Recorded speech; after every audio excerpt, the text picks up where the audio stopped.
Hedonism. Hedonism is a form of consequentialism which claims that pleasure is the only intrinsic good and that pain is the only intrinsic bad. Hedonism is like equal to the value of the consequences, depends only on the pleasures and pains in the consequences, as opposed to the other supposed goods such as freedom, knowledge, life, and so on. Hedonism is an ethical theory which holds that the supreme end of human person consists in the acquisition of pleasure and that actions are good or bad according to whether they give or do not give worldly pleasure or temporal happiness to man.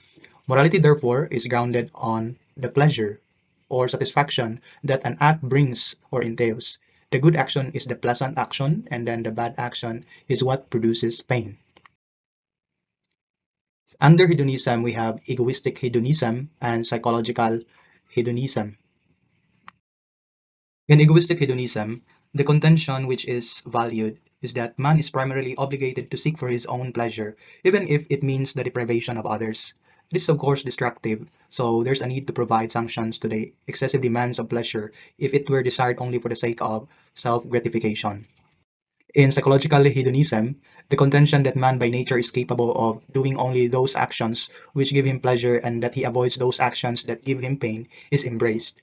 Doing the opposite of this means man's violation of his nature. By nature, it is said that man is subject to two sovereign masters, pleasure and pain.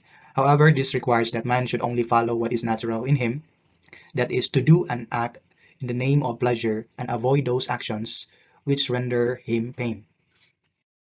Two general forms of pleasure, which is the physical and mental. We need to discuss this because, as we have heard the definition of hedonism under consequentialism, a lot of thinkers are criticizing consequentialism, accusing it to be a very narrow moral theory because it only based its criteria on the pleasure and pain. However, here Articulo and Florendo clarifies that hedonism is just part of the forms of consequentialism, which it is using the physical pleasure. But there's also another kind of pleasure, which is the mental pleasure, which is associated to utilitarianism. Understandably, putting the concept of pleasure at the heart of this theory in the hedonism made many detest it as a decent standard of conduct. For everyday men, the idea of happiness or pleasure as the ultimate end of human action is, from the very start, unethical. Many think this theory of life is worthy only of a swine because of the common idea that pleasure means physical or bodily gratification. The objection is unfounded. Let us clarify this misconception by clarifying that utilitarian precept of pleasure regarding. So, again, just one part of pleasure is the physical pleasures. These are sensual indulgences or bodily gratifications that include, among others, sexual intercourse, eating, drinking, rest, etc. Ill-regulated desires make man pursue pleasure to the injury of health, even if man knows that health is a greater good.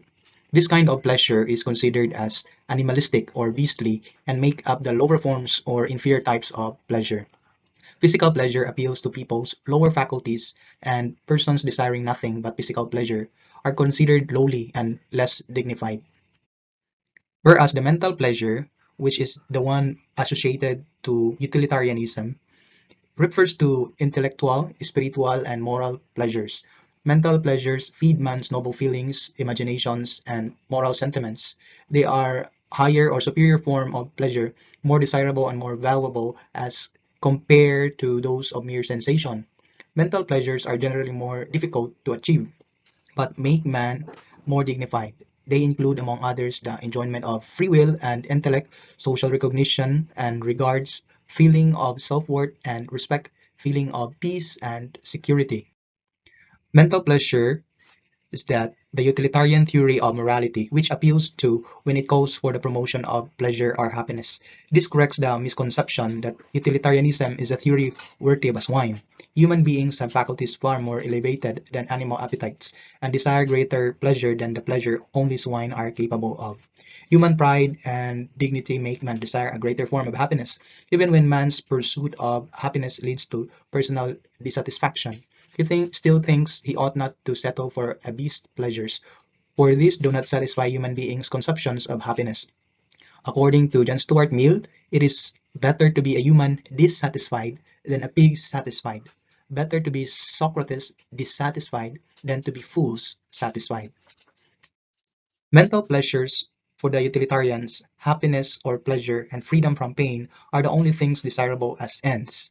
These are the only things that can determine if acts are good or contrary to good. If any act promotes or has promoted happiness or pleasure, regardless of the goodness of its motive, the act is good.